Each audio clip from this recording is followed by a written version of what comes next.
97 সনে এজিপিআই সেল, এজিপিআই লাখ লাখ মানুষের নামে ডিবুডার লাগাইছেন। তারপরে কংগ্রেসের একটানা 2001 সন তুলে 0 সন পর্যন্ত 15 বছরের শাসন গেছে, তারা আরো ডিবুডার বাড়াইছে আর 10 আঙ্গুলের ছাপ্পা রাখছে না।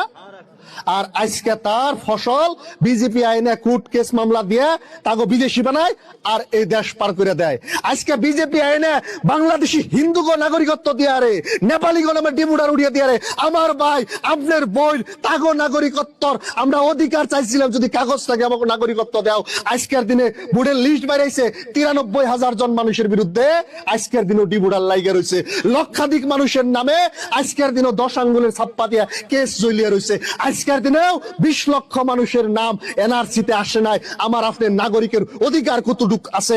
আমরা যে বাইসা থেকে এক নিঃশ্বাসে তিনি আরেক নিঃশ্বাস পর্যন্ত থাকুম শান্তির সহিত, যে এই জগৎ তুমি বিদায় নিব, আমার পয়পুলাহান যে অধিকারের সহিতে থাকা হারবো, তার গ্যারান্টিটা কেরা দিব? তার গ্যারান্টি চাই। আমি আপনার দুনিয়ার তুলে হারিয়ে যাবো, থাইকে যাবো আমাকে ছেলে সন্তান, আমাকে নাতি পুতি, তারা প্রজন্মে প্রজন্মে আয়া থাকবো। আর এই মাটির ভিতরে অশান্তির মধ্যে যুগ যুগান্তর তারা কাটিয়ে যাবো। আর আমি আপনি কব্বরে জেনে আরামে থাকুম, এই কথা তো না।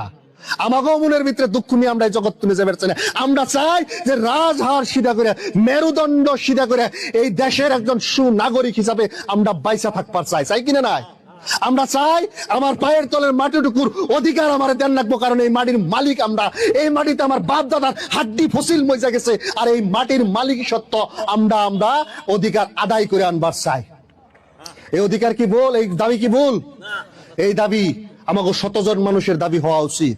এই দাবি আসামের রাজনৈতিক দাবি হওয়া উচিত। আজকে